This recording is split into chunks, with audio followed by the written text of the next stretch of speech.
What's up everyone? Welcome back to the channel.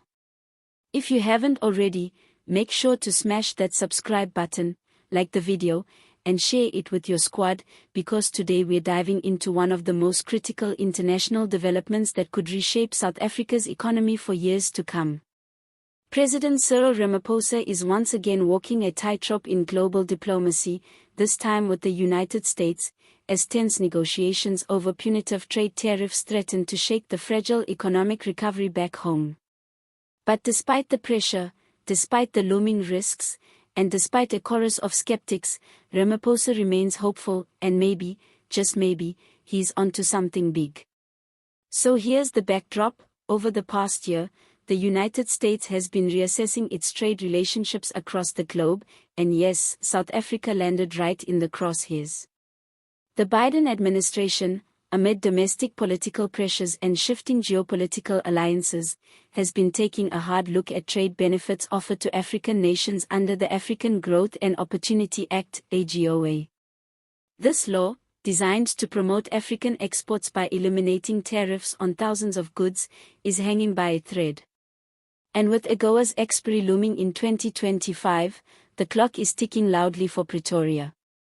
Washington is signaling a more protectionist stance, citing concerns around human rights, geopolitical alignments, and trade imbalances.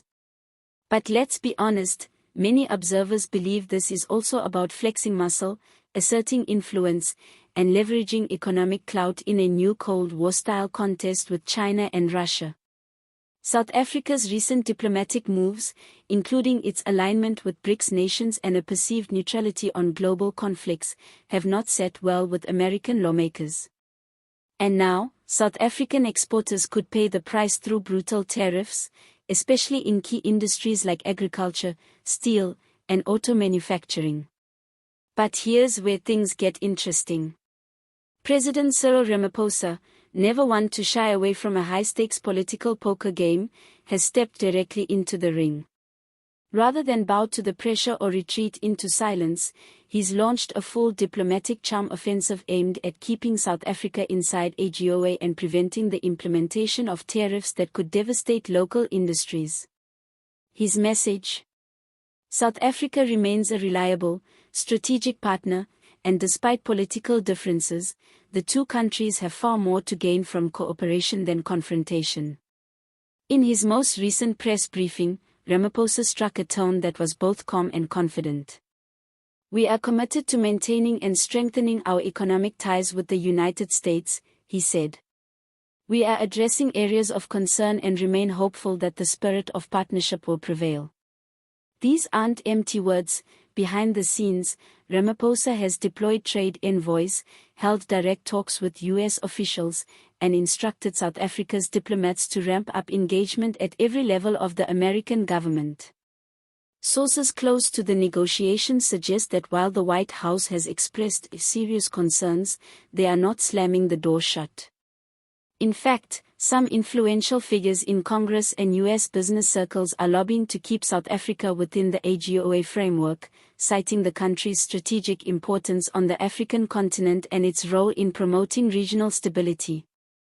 American companies with investments in South Africa are also sounding the alarm, warning that tariffs could backfire and damage U.S. interests just as much. Meanwhile, back at home, pressure is building.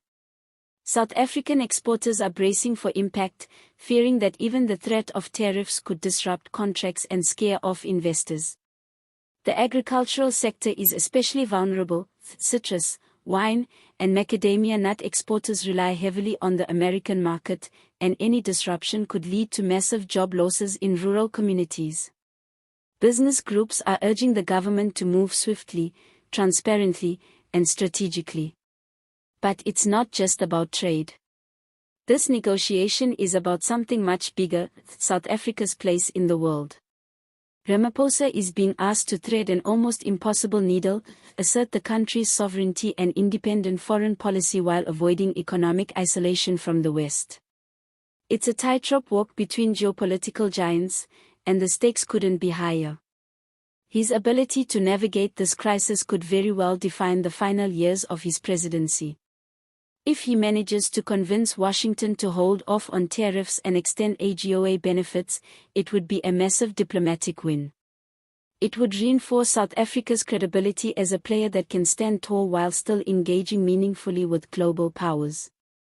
But if talks break down, the economic consequences could be dire, and the political fallout even worse.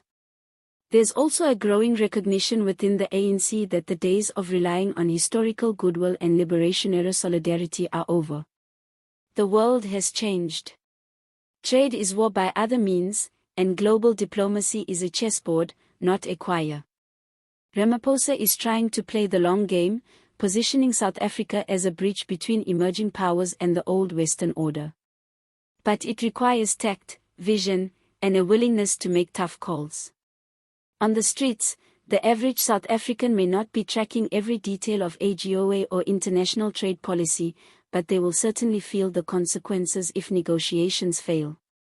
Job losses, price hikes, and declining investor confidence could ripple across the economy like a tsunami. That's why this story matters. It's not just some elite diplomatic wrangle, it's a battle over bread and butter, jobs and dignity, survival and sovereignty. In the coming weeks, all eyes will be on Washington and Pretoria. Will the US soften its stance? Will Ramaphosa's diplomatic gamble pay off? Or will South Africa be forced to absorb another economic gut punch in an already bruised and battered landscape? One thing is certain, Cyril Ramaphosa isn't throwing in the towel. He's placing his bet on diplomacy, engagement, and common sense. Whether that's enough to stop the tidal wave of protectionism remains to be seen. But if there's one thing we've learned about the man, it's this: when the stakes are highest, Ramaphosa doesn't blink. Stay tuned, because this trade standoff is far from over.